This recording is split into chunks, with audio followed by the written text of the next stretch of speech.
di luar tadi yang aku berikan pelajaran itu Hmm. adalah Mereka Gerak adalah aku pada saat bokap meninggal. Mhm. Ya, pada saat bokap meninggal kemudian aku harus untuk tetap mengajar. Soalnya aku sebagai trainer, bagaimana ilmu yang aku miliki itu bisa bermanfaat buat para peserta-peserta yang ada. Halo teman Inspirasi Aji, gimana kabarnya? Semoga semuanya sehat selalu di sana ya. Nah, kali ini di episode pertama teman Inspirasi Aji, kita kedatangan salah satu narasumber atau temanku yang sangat luar biasa banget menginspirasinya. Aku kenal beliau ini beberapa tahun yang lalu, dan beliau ini salah satu orang yang memberikan dampak yang luar biasa juga, nggak hanya di dalam hidupku sebagai temannya, tapi untuk orang-orang di luar sana, gitu ya. Nah, penasaran siapa dia kan? Langsung aja tamu kita hari ini, gitu ya. Nah, ini aku kedatangan Ina, ya. Kita udah kenal berapa lama ya, Nak ya? Udah lama ya, hampir Sebelum pandemi kan ya? sebelum pandemi. 5 tahunan 5 ada? tahun ada. 5 tahun ada ya? Hmm. Mm-mm.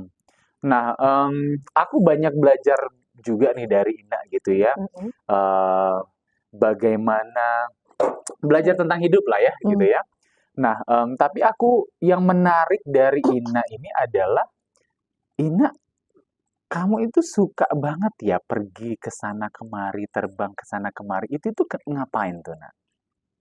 Wah, terbang ke sana kemari. Iya. Terbang lebih tepatnya ke pulau mana gitu Kota ya. Kota mana mana mungkin gitu ya. ya. Iya. Karena kalau pergi ke kota mana healing ya. Kali ini tuh enggak. Eh, Aku itu jadi ke kota mana itu adalah persiapan untuk mengajar. Asik. Nah, kalau udah ngomongin soal mengajar, ini menarik banget nih. Hmm. Mengajar apa itu, Nak? Lebih tepatnya adalah kepada ke soft skill sih. Hmm. Soft skill, misalnya seorang sales, Mm-mm. ya, jadi aku mengajarkan how to achieve target, atau seorang seperti Abdi, entrepreneur, how to bisa berbicara seorang sebagai public speaking, Mm-mm. banyak sekali atau part the leader. Mm. Nah, part the leader itu juga bagaimana seorang leader itu tidak hanya bisa juga sebagai inspirasi yang seperti Aji bilang tadi, Iya, inspirasi Aji. iya. Jadi Ina memulai karir di bidang mengajar ini, aku bisa bilangnya training nggak sih atau apa nih? Ya, lebih tepatnya adalah saat ini adalah sebagai subject matter expert. Subject master expert, Matter matter expert gitu ya. yes. I see. Hmm. Dan ini pasti ini udah keliling Indonesia mengajar para profesional gitu ya. Ya, alhamdulillah seperti itu. Wow, luar biasa banget nih. Nah, kalau boleh tahu, Nak, sudah berapa lama Ina menggeluti dunia ini nih, SMI ini ya? Untuk sebagai SMI hampir 15 tahun ya, Ci. 15 tahun. Kayaknya separuh umurku itu, Nak. Lucu sekali, Aji. Ya, background-nya itu sebelum aku jadi trainer, aku tuh adalah sebagai seorang bankers. Jadi, setelah lulus kuliah, langsung keterima di sebuah bank, bank asing, ya. Sorry, pas 1 year itu di salah satu bank BUMN, bukan bank swasta. Bank swasta. Kemudian habis itu diterima lagi ke bank asing yang saat ini sudah tidak ada lagi di Indonesia. Yeah. Ya, cukup. Kemudian diajak lagi ke bank asing lagi. Oke, wow. Nah, kenapa aku bisa menjadi trainer? Karena di salah satu di bank asing tersebut, kita sebagai leader harus bisa untuk mendeliver ilmu kita kepada tim-tim kita. Iya. Pada saat di bank asing itulah, aku sudah mulai tertarik untuk sebagai seorang trainer. I see. Jadi ini lumayan lama sekali ya teman-teman, karena 15 tahun Ina menggeluti bidang SMI gitu ya sebagai seorang trainer. Kemudian sebelum itu pun Ina sudah lama terjun di dunia banking gitu ya. Yes, betul. Wow, luar biasa. Nah, apa sih yang melatar belakangi Ina gitu ya, udah banyak banget pengalaman, experience di bidang banking, kemudian beralih menjadi SMI nih atau seorang trainer? Menginspirasinya adalah senangnya kalau orang atau teman-teman kita berikan pembelajaran, mereka berkembang, grow up, nah itu adalah sebuah kebanggaan. I see. Jadi pada saat mereka tim siapa sih? Oh, timnya Ina. Iya, iya. Itu sih sebuah kebanggaan buat aku sendiri. Oke. So, apa sih suka dukanya nih menjadi seorang trainer, menjadi seorang subject matter expert? Dukanya dulu ya, Haji ya. Kita paling suka dukanya dulu gitu. Betul. Dukanya itu adalah aku tuh sebenarnya orang yang penakut. Jadi pada saat keluar kota, usahakan kalau bisa PP. Itu dukanya. Otomatis badan aku kan capek. Iya. Itu dukanya. Kemudian pada saat di tempat baru, agak susah untuk sosialisasi entah di ruangan atau di itu agak susah di akunya. Itu dukanya. Oke, itu dukanya ya, dukanya. Tapi selama 15 tahun apakah dukanya Ina gitu ya agak susah untuk bersosialisasi, kemudian di lingkungan yang ruangan misalnya khususnya mungkin di kamar gitu ya. Oke. Tapi kalau sudah di ruangan trainer itu udah beda lagi auranya iya, gitu, energinya udah beda lagi gitu ya. Oke. Nah, kalau kita ngomongin sukanya apa nih? Sukanya banyak banget. Ya tadi yang Aji bilang tadi, ke Indonesia Raya alhamdulillah sudah ada gitu. Sampai ke Sorong, ke Papua gitu. Oke. So, nah balik lagi gitu ya. Apa sih boleh tahu nggak satu pengalaman yang Ina itu nggak bisa lupakan selama 15 tahun menjadi seorang SME gitu ya, subject matter expert gitu atau seorang trainer. Ada nggak yang nggak bisa Ina lupakan? Pengalaman berharga. Pengalaman berharga yang tidak bisa aku lupakan adalah di luar tadi yang aku berikan pelajaran pada mereka gerap adalah aku pada saat bokap meninggal. Ya, pada saat bokap meninggal kemudian aku harus untuk tetap mengajar. Ya berapa hari kemudian aku tetap mengajar. Nah itu agak susah buat aku gitu ya. Nggak gampang gitu karena aku cukup dekat sama bokap untuk tiba-tiba aku memberikan pelatihan. Tetapi alhamdulillah pada saat itu penilaian peserta padaku juga tetap sangat bagus sekali. Gitu. Itu menurut aku untuk aku melepaskan Ina yang lagi sedih itu coba letakkan itu tuh menurut aku agak susah, tetapi ternyata aku bisa melakukan. Ya, wow. Aku bisa ngerasain sih, gak gampang ya menjadi seorang trainer di mana kita juga punya personal life gitu ya. Tapi ketika kita perform, ketika kita tampil gitu ya, untuk istilahnya membentuk tim ini, membentuk partisipan gitu ya, somehow sulit untuk meninggalkan personalnya kita. Apalagi ini ada keluarga gitu yang sangat dekat sekali yang berpulang gitu istilahnya gitu ya. Tapi aku salut sih teman-teman. Kenapa? Karena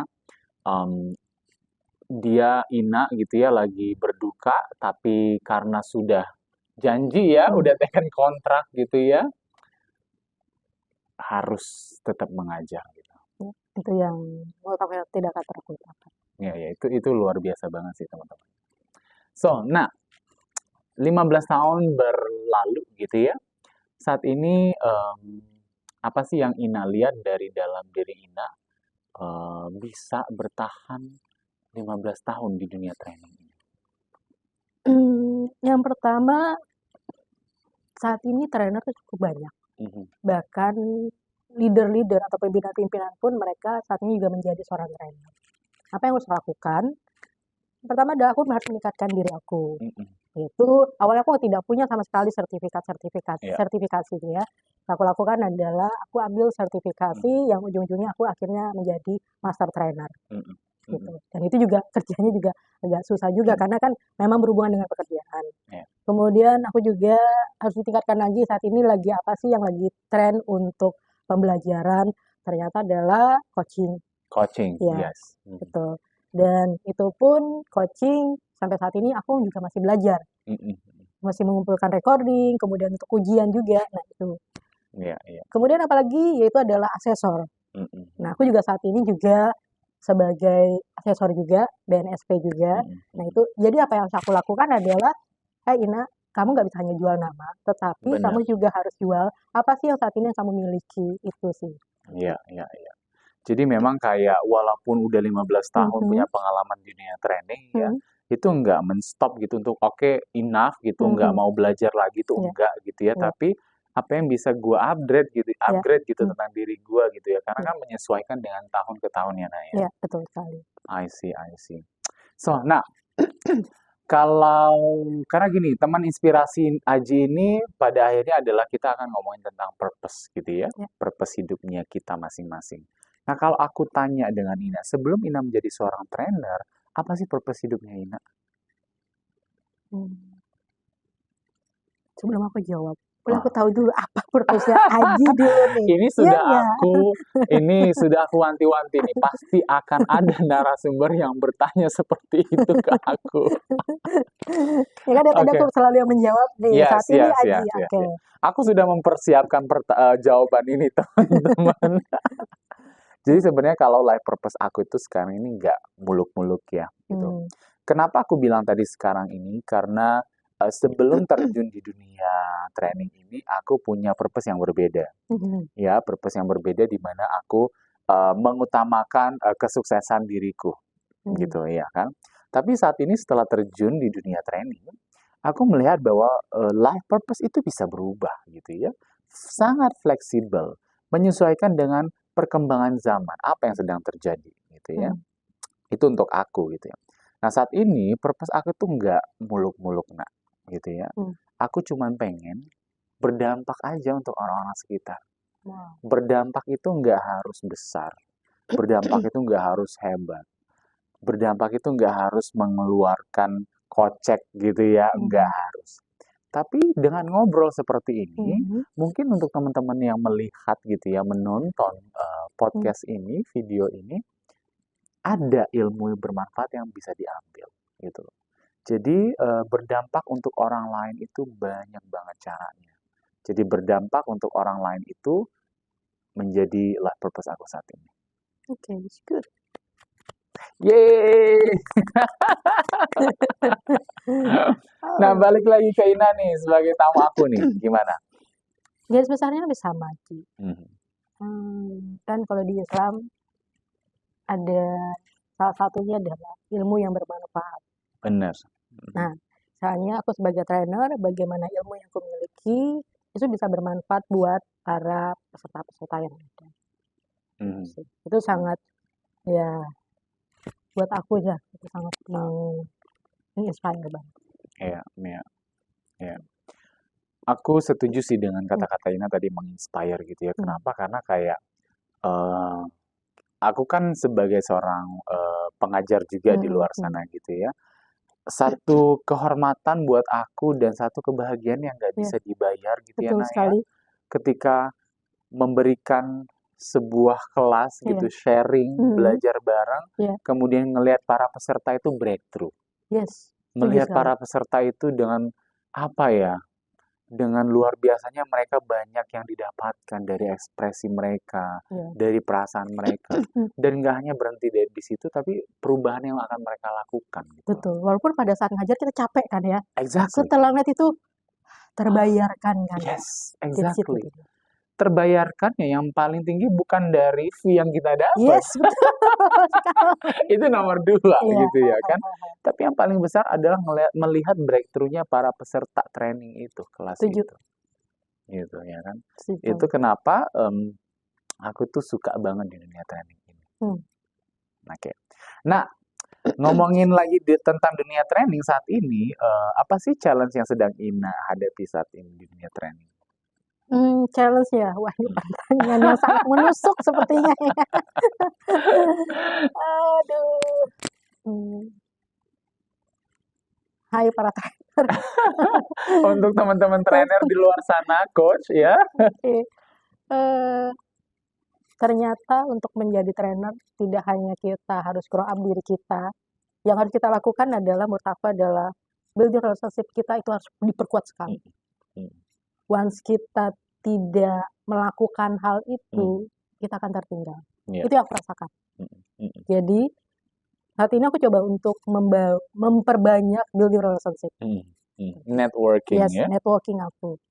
Karena salah satunya kemarin ya, pas di hari Senin, aku kira ketemu salah satu direkturnya salah satu bank lah ya, bank BUMN gitu. Nah itu wow, menurut aku akhirnya aku bisa melakukan network juga seperti itu ya. Seperti itu. Itu yang harus dilakukan. Once itu kita lakukan maksudnya dengan secara teratur, maka bisnis pun akan dapat. Yes. Gitu. Orang lihat, oh Ina kenal sama ini, oh Ina punya ini, itu, dan secara otomatis pun bisnis akan dapat. Aku yakin itu kok. Saat ini aku baru membangun untuk networking itu. Networkingnya ya. Yes, ya makin terbesar. Wow. Gak aku sangka juga aku bisa ketemu sama salah satu direktur bank BUMN tersebut gitu ya. Itu sih. Jadi para trainer perbanyaklah networknya teman-teman trainer. Karena kita nggak akan rugi, justru kita akan banyak bermanfaat. Yes. Aku setuju gitu ya. Kenapa kita perlu untuk memperbesar networking kita, pergaulan kita, karena somehow rezeki itu datangnya dari sana juga. Setuju sekali. Iya kan? Atau kita bisa, bukan soal rezekinya atau jobnya yang bisa kita dapatkan. Yang paling besar juga adalah kolaborasinya, Nak.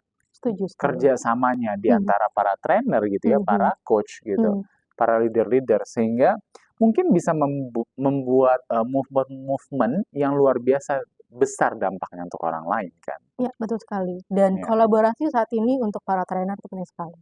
Kita nggak bisa hanya sebagai trainer sendiri individual, tetapi dengan tadi networking kita sangat besar, itu kolaborasi kita akan bermacam ragam. Contohnya apa yang kita lakukan hari ini gitu ya. Ini adalah bentuk networking dan kolaborasi gitu ya, Nak. Setuju sekali.